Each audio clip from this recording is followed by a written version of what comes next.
everybody talks about like, oh my God, how tough child, rearing children are and raising children and all that. Well, my gosh, I guess I've been pretty incredibly blessed.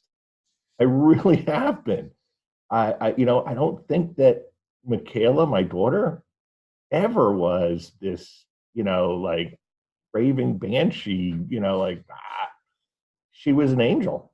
And I mean, and maybe I've deluded myself or pushed that away and not wanting to see that, but I don't remember it. Yeah. And Chandler was incredibly driven. He had a pathway from day one. I mean, I really remember that.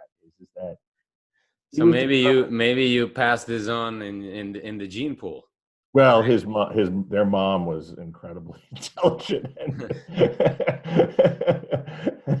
I may have had something to do with it, but I have to give credit to her. Yeah. She was the athletic one. Well, Don, we're live now. The audience is now starting to pour in, and we are very thankful that we have the opportunity today to spend some time with you and chat about your story and your background and the amazing things that you do.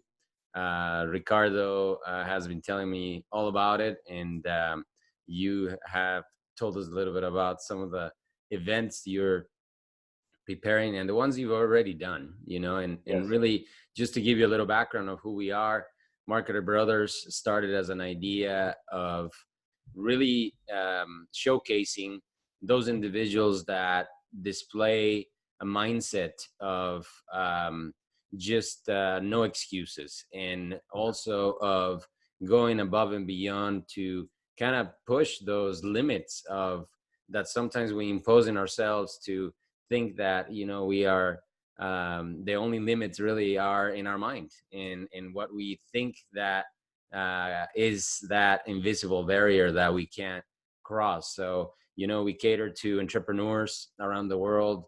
We are entrepreneurs since we were kids, basically, and we've discovered that not only entrepreneurs but athletes and endurance athletes, and we both have done Spartan races. Ricardo has done the very long ones. I think that's how you guys connected. Yes. And that mindset is very similar to the mindset of somebody starting a business and pushing through and building something of his or her own. So we're incredibly curious to talk to as many individuals as possible, like yourself, to kind of tell us their story, their background, their mindset, their philosophy. So welcome to Marketer Brothers. Thank you for having me. This is fantastic. And I think you've hit upon the exact point is that my buddy, and everyone knows, or, a lot of people know Joe DeSena. He touts himself as the serial entrepreneur. Yes. And myself, I'm the same exact way. I feel as though I haven't, someone asked me as if I to do a W-4. I was like, what's that? He goes, they were like, wait, you've never filled out a W? I said, no, I don't think so. I think I've had people fill them out. Yeah. And I don't think that I worked. I think I came out of school and started to work for AT&T. This is back in the early 80s. So Ma Bell was still in divestiture. It happened right about the time that I was there. I worked for them.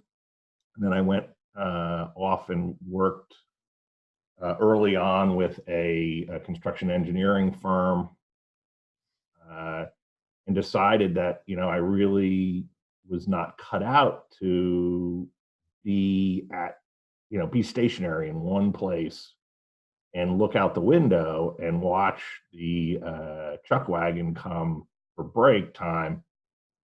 And all of the steel workers and concrete workers and bricklayers and glaziers and carpenters and laborers would come out to the truck, and they'd have this. And I was in my suit and tie. It was back then. Mm-hmm. It was a 3-piece suit. You wore a 3-piece suit at the Bell system at AT&T. That was it. You didn't have a choice. Right. That was the uniform. Yeah. Yeah, that was the uniform. And I kept on saying to myself, my gosh, that's where I want to be. That's where I want to be, is going out there and grabbing a breakfast sandwich and a cup of coffee and talking to people. Uh, and that's the day I decided. And it's a long story. I won't get Yeah. into it. It's what brought me to Vermont. And I think what really had made me think long and hard about how much you want to challenge yourself. Where does where do your aspirations lie? What is that? And as I think, as an entrepreneur, and as a person who has had numerous successes and numerous failures, and everybody's like, oh, it's not a failure, it's not a failure. It is. It is a failure to execute in whatever way. And it may be a good idea, it may be a great idea in your mind, but it's time, it's timing, it's determination, it's risk assessment. I mean, I think that that's one of the biggest pieces, is how far are you willing to put yourself out there for a item? And that goes with, and that's nose to the grindstone kind of stuff, is that if I don't look up while I'm in the process of making something successful or being successful, and see the outer landscape, what's going on in the world, are people understanding this? I find myself, as of late, asking, does that make sense? Yeah. Because it's our responsibility. It's my responsibility. If I don't convey a message, if I'm speaking another language, if I'm literally or in language and in endurance, certainly in endurance and extreme endurance events, we speak a different language. If I can't convey that correctly, and I haven't taken the time to make sure that the person that I'm conveying it to understands it, that's my responsibility. Right. Not theirs. Yep. Not theirs. I'm the conduit. Mm-hmm. I'm the conduit, and that's up chain and down chain. And I mean, that's all there is to it. I'm 100% responsible for that interaction. Well, regardless, if I'm not conveying it correctly, it's my responsibility. Well, responsibility as itself, I think we've lost a little bit of that, lately. Yeah. We all need self-responsibility in everything we do, and not just in entrepreneurship, but in life. We got to realize that it stops and it starts and ends in ourselves, and it is up to us to succeed and to communicate with others, because, like you're saying, communicating with others is extremely important. Is extremely important in whatever venture we want to do, and your surroundings, like you're saying, being adaptable and knowing what you're doing, because sometimes, like you said, you're down in the grind, you're doing your thing, but you're not realizing that things are changing around you, and that's very important to understand.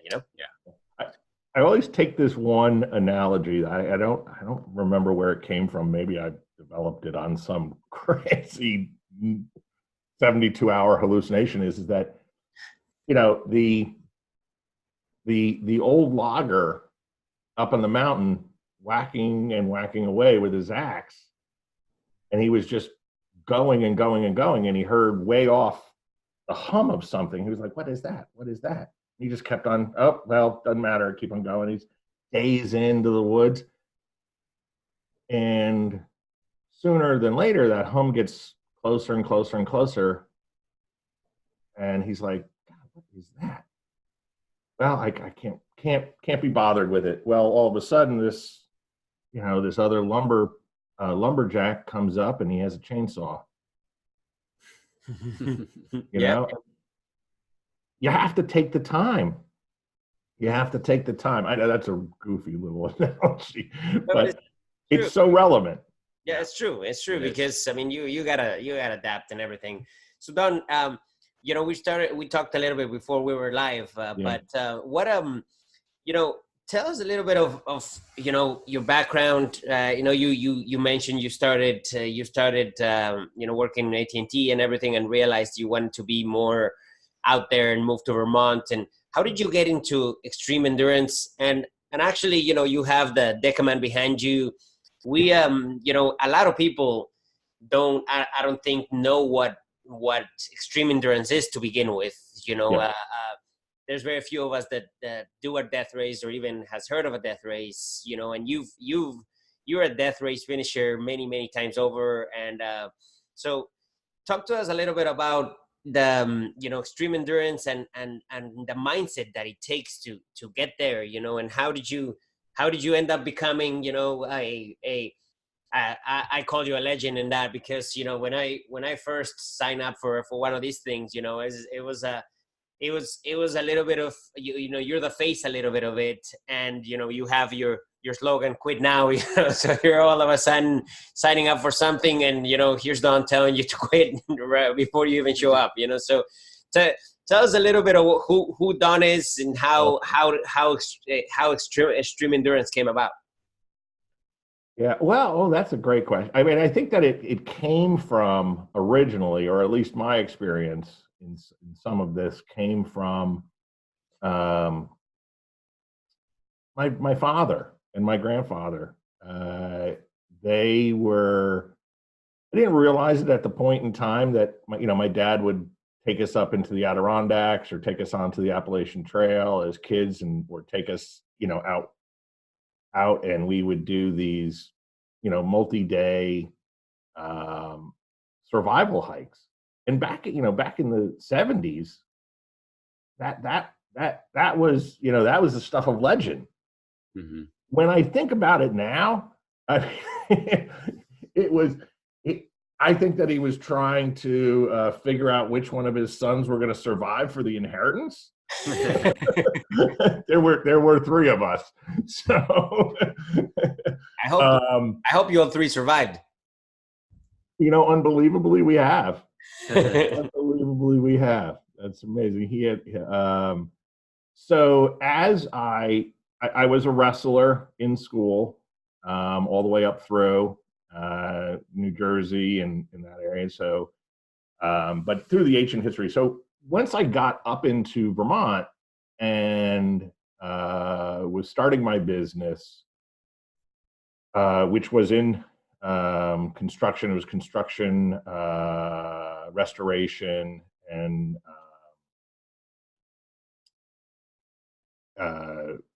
commercial industrial. We did a lot of things. We did everything with nothing so long that we could do anything with nothing. We could do it all time. That was our motto. We could do anything. Whatever job came about, we said yes.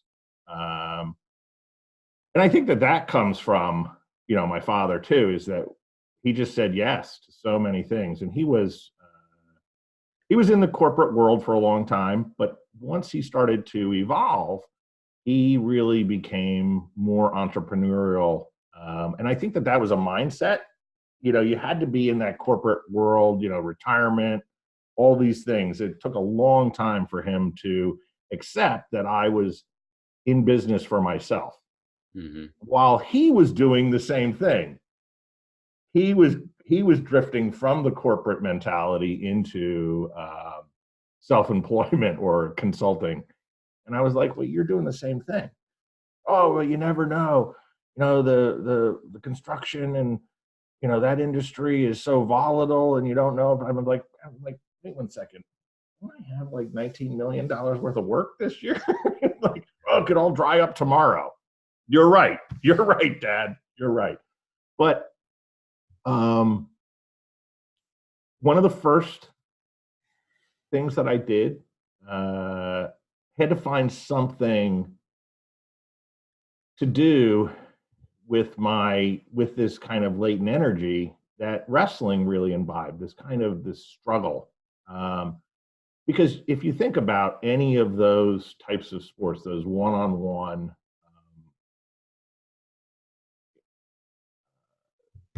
jiu-jitsu, wrestling, karate, MMA now, boxing, those types of things, is that you train forever and ever and ever,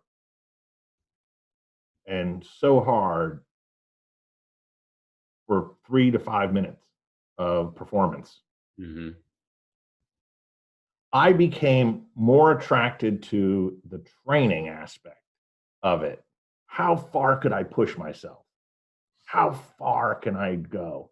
What can I do to make this, more? And that's what attracted me to hiking. So I did the Long Trail, which is a famous trail through the spine of the Green Mountain States. It's 275 miles. And that was an independent kind of very early on. I did the most of the 46 4,000 foot peaks in the Adirondacks, and some in the, all the Green Mountain ones, and then some in New Hampshire. So that was, basically where I started to learn more and more about the idea of fast packing and ultralight packing and winter survival. How many years ago was that? Oh my gosh. So this is back in 80, 85, 86, 87. After that, I got attracted. One of the places I went to was called Vermont Sun. And actually a very famous Ironman athlete owned it, Steve Hare, from way back in the infancy of Ironman. He was one of those. So it's Ironman, the original extreme endurance sport. I think if you were, I think that would be correct in saying that. I think there had been 100-mile races back in the 70s. So Gordon H. Ashley had run the 100 at the Western States back in 1973. So it had already been established. But I think Ironman at some point really tried to push the limits. Is like nobody thought that you could do that. Nobody thought that you could do all of those events in one day. Yeah. And so a bunch of them went out and in board shorts and in Converse sneakers and with Schwinn bicycles, and they did it. And they did it. They proved that it could be done. And they started doing a full Ironman. Yeah, that is exactly right. So full Ironman is a marathon run, right? And then you have how long of a bike? 112 miles. Okay. And then you swim 2.4 miles. Hmm. So you swim 2.4 miles, you bike the other way around, yeah. Okay. So that, but he had come up with an idea, and really this became the very first, or the first that I knew of and exposed to, an idea of doing a multi-day triathlon. So he called it the Earth Journey. Hmm. And it was, again, there are very few flat places in the state of Vermont. Mm-hmm. Yeah. So, so you swam in cold water at Lake Dunmore, which was a mountain lake, spring fed and runoff fed from the mountains. I seriously doubt if it ever gets above 70 degrees, Hmm. the water, temperature. But it was instead of a 2-mile swim, it was a 6-mile swim. And like people that don't know open water swimming, you don't swim. I mean, it's very few people on the planet have swam 6 miles. Yeah, no, 6 miles is an ungodly long amount, and it is crazy. And then that goes back to that statement is that when I'm speaking about it, in my mind, it's just like, oh, okay, well, yes, 6 miles and 12 miles and 24 miles and 48 miles and those kinds of things. Swimming, that's like going to Jupiter for people. Yeah. That is absolutely. So it becomes extremely necessary, for me to convey it in such a way that people are like, what is he talking about? To be compassionate, to be understanding that that's not something that's normalcy. But anyway, I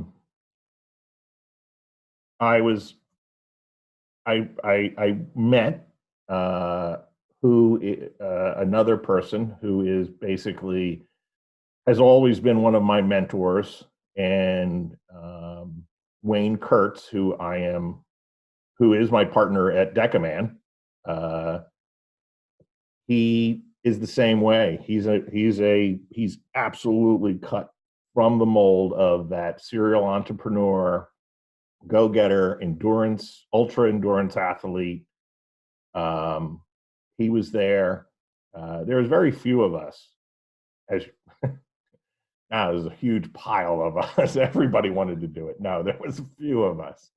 But over the course of time, I just found more. If you could well imagine this, back in that atmosphere, everybody, like, you picked up the phone and like called each other. We didn't have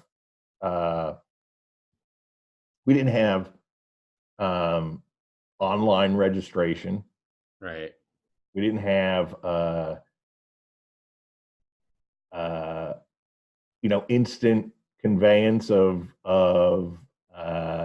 position or where you were, or you waited for a letter with your medal on it or your award. You waited and it came in the mail like months later. Wow. And you shared it with your family. I was like, hey, look at this, I did this. Yeah, you got a pat in the back when you got done, right? Right. When did you do that? Like, that's like months ago. And the community was incredibly small. You may not have met everybody, but you knew of them. You knew of them through talking with each other and talking with the others that you had been attracted to. So it goes on, and then so some adventure racing in there. That was certainly one of the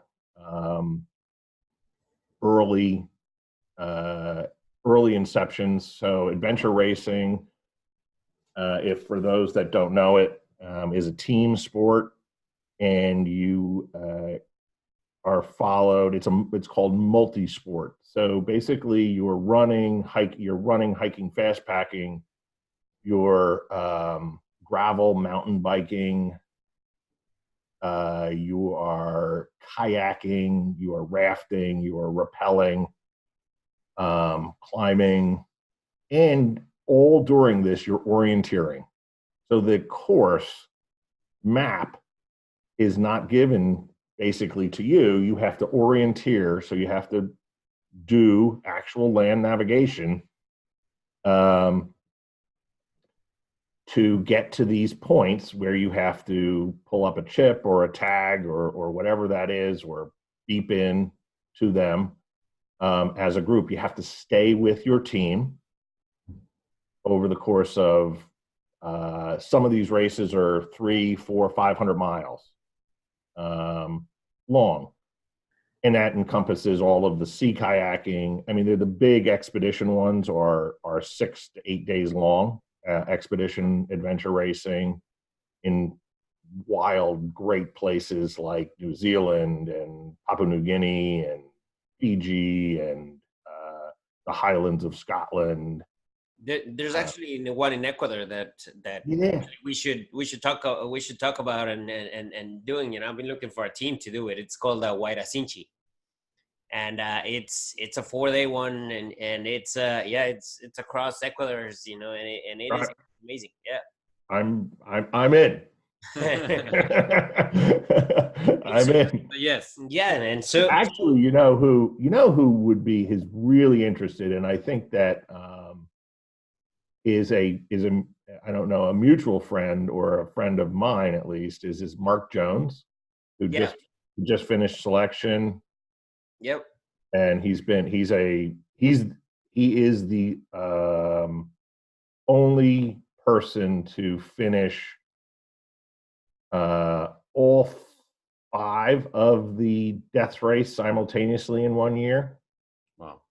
So tell us about the death race. What? Oh my gosh. So the death race.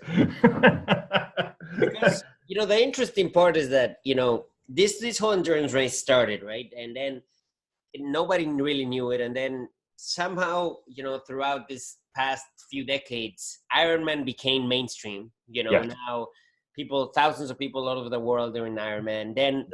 Then Joe and Andy Weinberg started the death race. Yes. And that's what actually sparked Spartan race, which now it's worldwide. So all these things that people would consider crazy spark this movement nowadays that is changing people's lives. Yeah. So yeah, I mean, tell us how did you, that journey of death race, how did you get involved with it? Because it sounds like you were involved with them from the beginning, pretty much, right? Pretty much. I really didn't want to get involved. I was really busy. I was running a successful business. I was also going through kind of a rough period of not being able to do things or not having the time. And my children were teenagers, becoming teenagers. So, we were really busy, and they were very active in sports. That's what we wanted. We were traveling. My former wife and I were traveling every weekend. Mychaella was swimming and playing field hockey, and Chandler was doing hockey and lacrosse, and oh my God, it was just ongoing. And I had committed to really calm down on all of the endurance things and focus on family and getting things back together, which made not for a good place. The more and more I think that we, that was really the beginnings of the end of the marriage, but neither here nor there. And we are great friends now. We are better friends apart. So, I mean, it is successful. You can do it. You've got to commit to it. We did the adult thing. We said, hey, listen, you know what? We can be co-parents. We can do all these things.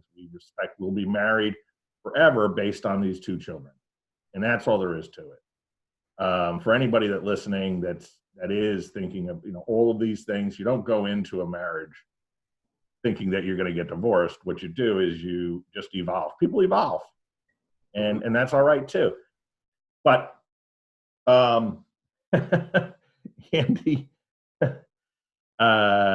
was a coach of both of my children at Middlebury College. He was their assistant coach at that point in time, and really kind of Joe had brought him into Peak. Peak Racing, basically the father of Spartan. Yep. Had existed well before that, and we knew of things. Peak had originally put on a huge adventure race down in the British Virgin Islands. where a lot of the folks that of the old guard, basically, we are all part of, and we all still exist in some facet. But Andy kept on saying he didn't really know me, but he kept on asking. There was this guy. He was asking around town, and Middlebury is a very small town. Asking, he said, "Well, there's this guy that I see as I go out to work that's carrying these 10-foot logs down the road," and that was me. So I lived up on. We lived up in this old farm, and it was bordered up against the hill called Chipman Hill. And we had all the property. And really what I would do is go out and gather wood for the wood stove. We burnt about 5 to 6 cords a year to heat the house. And I would do it, and and I would carry these 10-foot logs down the road, and then buck them all up and then chop them, and which is a mainstay for the death race. Yeah. But anyway, long story. He kept on saying, once we met and we started talking, I've been involved in armored combat.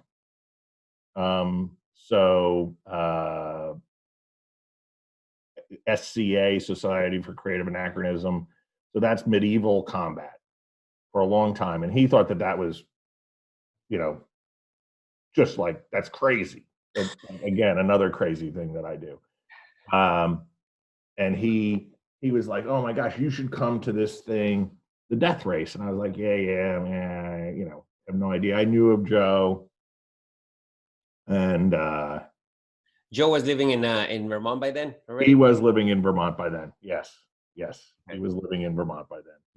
And a very good friend of mine had done a lot of work. One of my friends and contractors, and somebody that we had done some things. It's called the old JP. It's called JP Challenge. That was it was an ultra running race and orienteering, kind of personal, not team wise. There was a whole bunch of them. We'd done the Beast of the East together. We had done the Racket 90, Racket Lake 90, which is now become fairly famous. So it's a 90-mile canoe portage race through the Fulton Lake chain and up into Racket Lake. If you ever want to do it, that's a fun race. We should do that. All right. We should do that race. It's great fun. It's paddling, but it's just nutso. So Glenn wanted to introduce me to Joe, and I said, "Oh, I know Joe, yeah." So we went up to his hunting camp, and Joe and Andy came running in from over the mountain, and we talked and all those things. The next thing you know, Andy comes in and hands my daughter a application for the death He said, race. "Sign this application." All right. And she's like, "What?" She said, "Just sign your dad's name." And that's where I really started getting involved in the death race. And I think that at that point in time, really, the death race was, everybody was wondering. So for those that don't know what the death race is, I've never been able to 100% explain it. But I think that I've come to a pretty good, it is a physical, mental, emotional, and experiential challenge.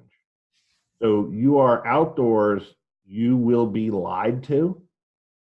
Yep. You will be, it is completely and utterly unfair. There is nothing for, just like life and just like everything that we do, that you can work very, very hard and get nothing for it.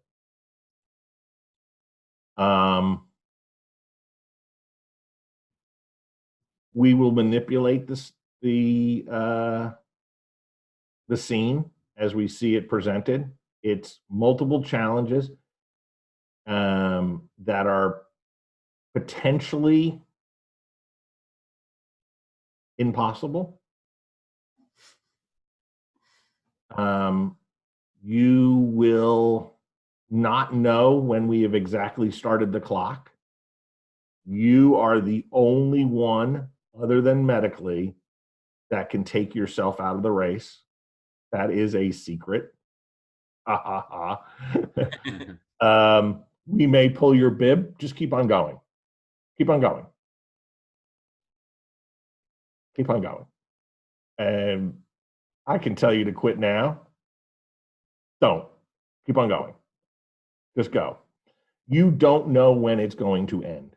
You know that it is eventually going to end, but the reality of it is you don't know when that is. And as you become more and more tired, when you become more and more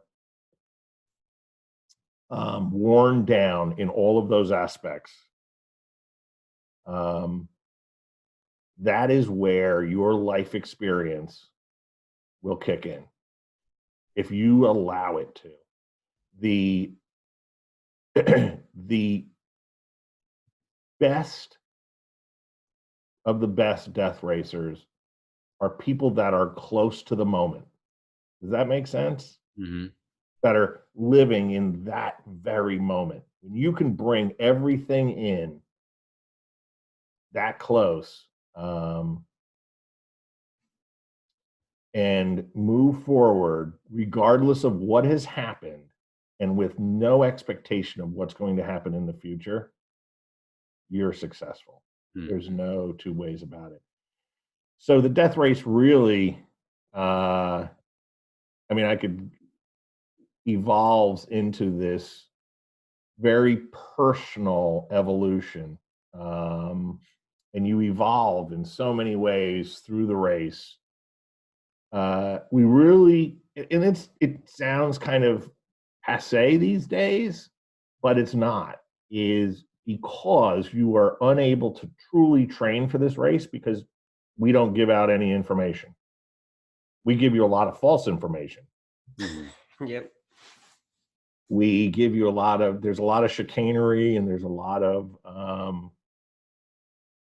playing with, the mind, especially now that we have more and more internet usage, social media, and things like that. So everything it becomes much more expansive. Your race, when you register, your race starts then. That's when your race starts. Actually, even before you register, even if you're just starting to think about it, because that trepidation, that risk, that fear, when you finally press the button and you say, oh my gosh, I've just registered for the death race, that's when it starts. And Joe really created it because he had done a huge amount of training for specific races. And all of those had training regimens that you could list out. He said, what wouldn't it be interesting to take something and not be able to train for it, just have to live it? And what would that look like? And out popped the death race, basically. And it really is a simulation of life in a very, very small package. Right. Very fast. Where you'll bond with people, you'll see them, you'll see people. I guess the other thing is there is no such thing as cheating in the death race. Cheating is only when you get caught. Yeah. And it is really reading and hearing between the lines. It's not what is said, it's what's left unsaid. And I think that that's a real lesson in everything that we do. Is yes, there are things and there are laws and there are rules that we are all governed by, or we would have chaos. Yet, in a larger aspect, there is chaos. We don't know what's going to happen in this next minute. I don't know. When we get off of this, I have no idea. We have no idea. So chaos is, but there's infinite potential in chaos. There's infinite potential in chaos and possibility. And the death race kind of emulates that. So when you come to the death race, we've basically told you everything that you wanted to and didn't want to hear. And you've taken them in, and we've developed, it's thematic. Every year has a theme. Some of the old ones, so 2 years ago, or this year, or excuse me, 2019, I keep on forgetting that we're in 2020. The journey. The journey. So last year was the journey. The year before that was resurrection. 2015, there was a little hiatus there.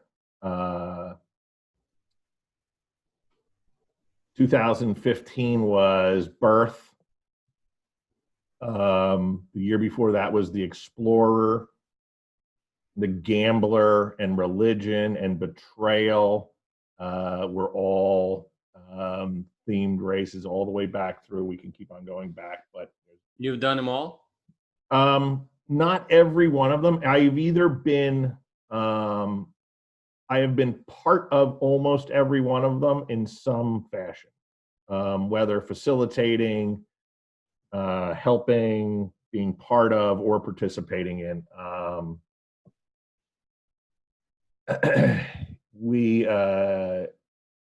So the team death race and the winter death race and Mexico death race, the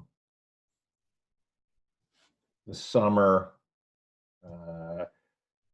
it really, and then there was way back in 2009 and 2010, there was something called the Death Division.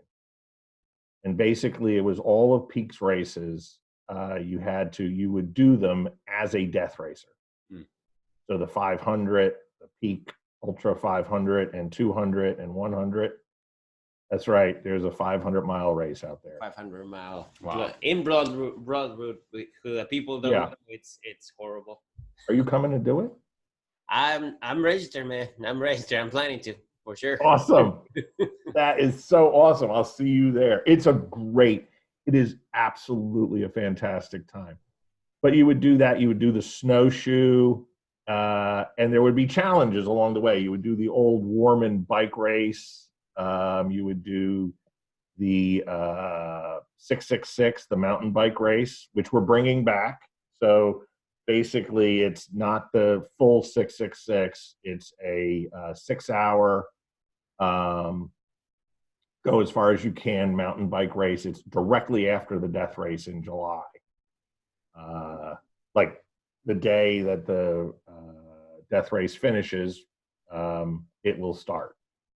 That's awesome. So, but it used to be the death division. But really, the idea of the death races is that you really kind of grow on a cellular level.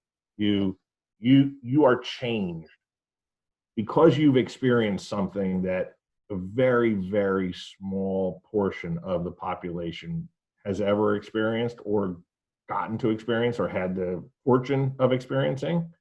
And you've done it willingly. Yeah. Unlike, and I never, ever, and I just truly never want this to be equated to the same, is our military and those that have served in the military do things like this. And there are people that exist in this environment every day. they've given of themselves. There are those that are born into situations that we wittingly put ourselves into that don't have a choice. We have a choice. We create these things. And I think that that's what the death race has really come to represent is that here, now that you're here, you're doing something that is is a privilege. You put yourself in this situation. Whereas, and I try to talk about this all the time. And back in 2014, I coined a phrase is that, basically all those that have been successful in the death race, now that you've done something, go out and do something. And what that means is, okay, that's great. You got your $1.59 skull. Fantastic. Super. That's great.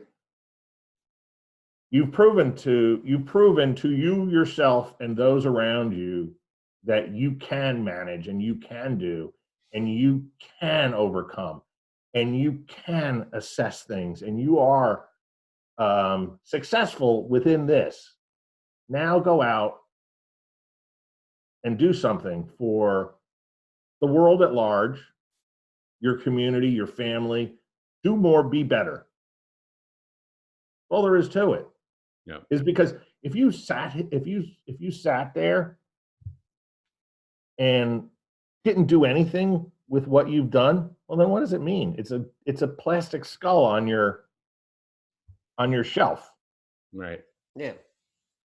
Go out and share that. But the death race is really, brought about. It has become a conduit for amazing friendships and amazing opportunity for people to network and grow. All of these people, I mean, here we are,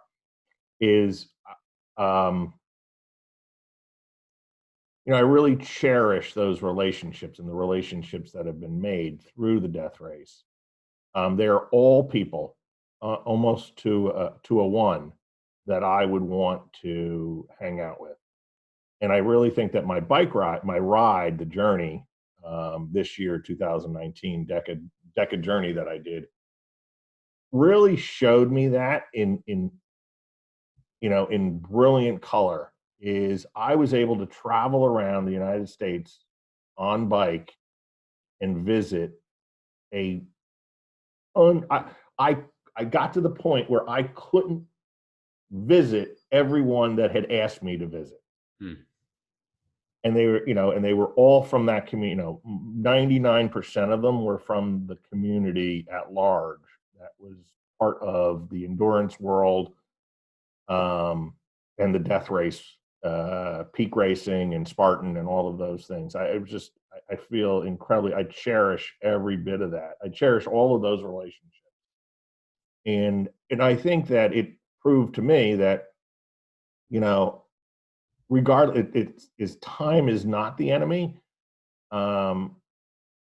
because some of these people I hadn't seen in 5-6 years, right, 7 years, and it was like we just picked up where we left off. Mm-hmm.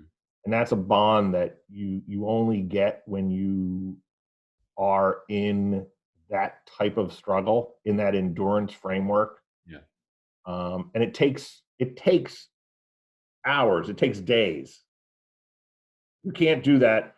You can do some of it in 12 hours, but you can't do it fully. You can't, it's that's the difference, I think, is that when you struggle together for a common goal, even though it's individual, there's bonds created that are unbreakable, truly unbreakable. What is your mindset going into one of these races, and what do you think? Why do people typically want to experience this? Well, gosh, that's a great question. That's a great question, and I'm writing a lot about this right now. So I'm writing a book on Deca journey, my journey that I took in 2019 on the bike. I think, well, for personally, when I am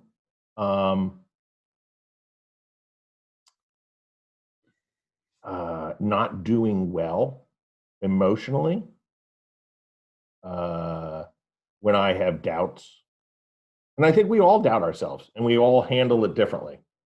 I go extreme. I go, I deal with it by doing something that is personal. I reconnect with myself. I have to find a place that is, or find a place where I can relearn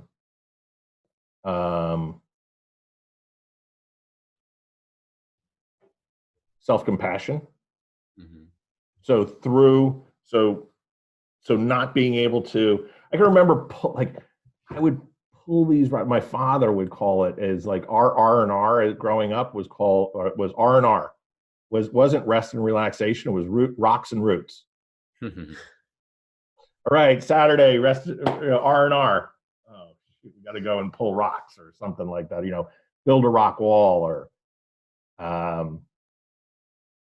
and that was instilled upon me in a very early age, and that's what you did. I think extreme endurance is that it's an emotional connection to oneself.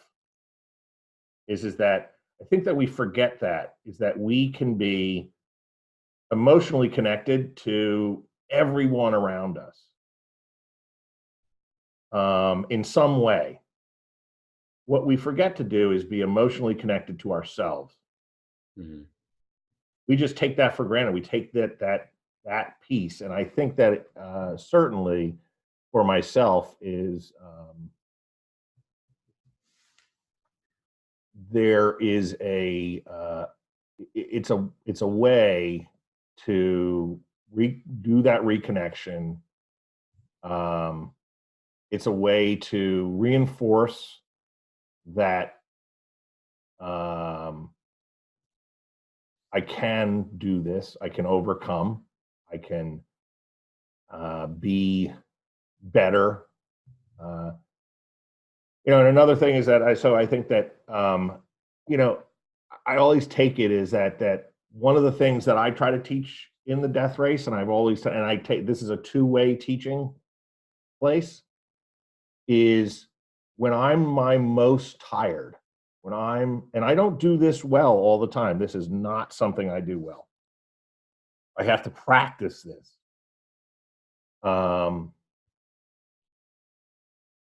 Is when you're at your worst, when you have had your worst day, when everything has gone sideways, you're just, there's a myriad. Anybody can have just have a personal thought on this day for yourself. Mine would be, I'm struggling. Payments aren't coming in. I'm unable to. There's, all sorts of things are just going wrong. I'm unable to get answers. I'm struggling with an issue. All of these things pile down on a day. Imagine being able to be your best, thinking your best when you're at your worst, when you're absolutely at your worst. And I think that that's where endurance and endurance events, and especially the death race, teaches us. And people seek that. People are seeking to break away from the cubicalization that we've all created in this, there, that false safety of the 5x5 or 5x8 cubicle that we go to on a daily basis. And we've created this world where we don't live at the base of Maslow's hierarchy. We're no longer there. We have all of these other things, and we create these anxieties and dilemmas all up there, and this drama all up at the very top, because we don't have any need for. And I think that there is especially in those people that have gone on and are potentially successful or more successful, and have had issues in dealing with reconnecting with their emotional well-being in lots of different ways. They're seeking out something like the death race and endurance world, in the endurance world, to better explain to them how it is to live at that very base, in the primal. Mm-hmm. It is, and that's really what we offer in all of our events. Everything that I'm involved in is that reconnection to the experience, to the base experience. Yeah. And I think that's where I think that people today, those that are conscious and want to be conscious and want to become more consciously aware of them and their surroundings and people in general, and the peace of mind that brings. Yeah. Again, it's a practice. We don't all do this well all day. No way. And I'm talking Wayne Kurtz, and I'm going to speak for them, because I know that this is not. Yeah. My gosh, it's brutal. And Joe DeSena, and all of these people that are out there. It's a practice. You got to practice. You got to do it on a daily basis. It's not. This isn't the test to do life. This is life. Yeah. Yep. Yeah. Discovering yourself. Yeah. And purpose. Yeah. It makes you happy. Yes, absolutely. And if you're happy, and even though days gone bad and days gone sideways, if you can imagine that relationship that you can have with people, with the person that you love, and the loved ones and your children and all those things,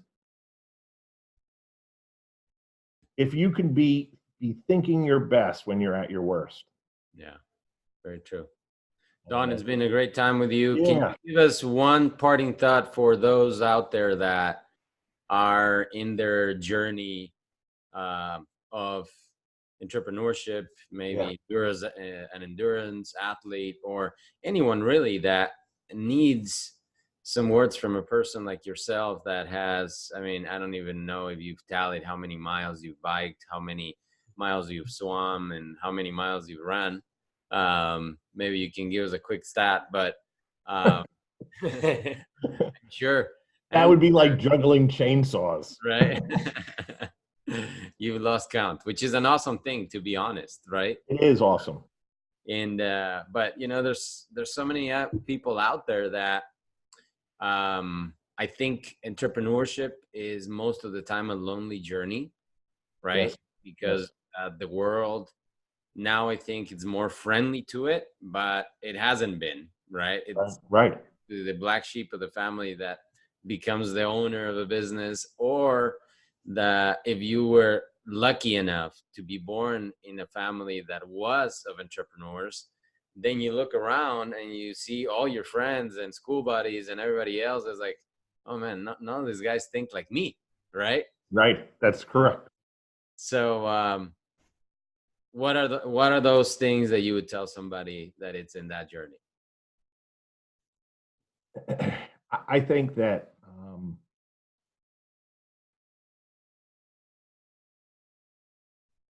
I think you have to start. You will here, this is it. Is an incredibly great friend of mine, a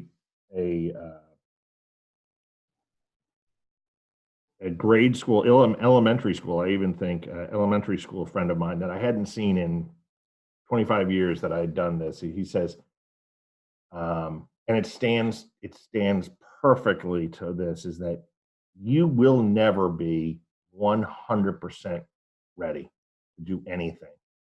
You must just go. You have to.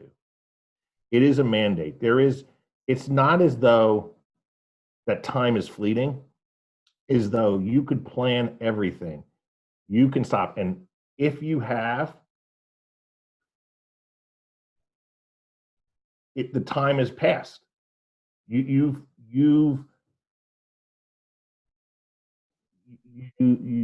have to start. And no matter how many times you start, get back up and keep on going. If you want this to be something, and that means trying it over and over and over again, is you have to. And be personal with it. Be introspective. Shout it out to everyone. Have people hear. Have people know what you're doing. Present yourself. Say, hey, listen, this is what I want. Have them buy in some way. Have them be part of helping. What we fail to do, I found, is ask. People want to help. People want to be part of. We fail by not giving them the opportunity to do so. People really do want to help, and they want to be part of, and they want you, and more often than not, people want you to succeed. I really do believe that. We can get bogged down on all the bad news, but I have to tell you, there's a heck of a lot more good news in this world than there is bad news. Sure that. There really is. It has to be. It has to be. There's a ton of good stories out there. Be one. There it is. Be your own hero.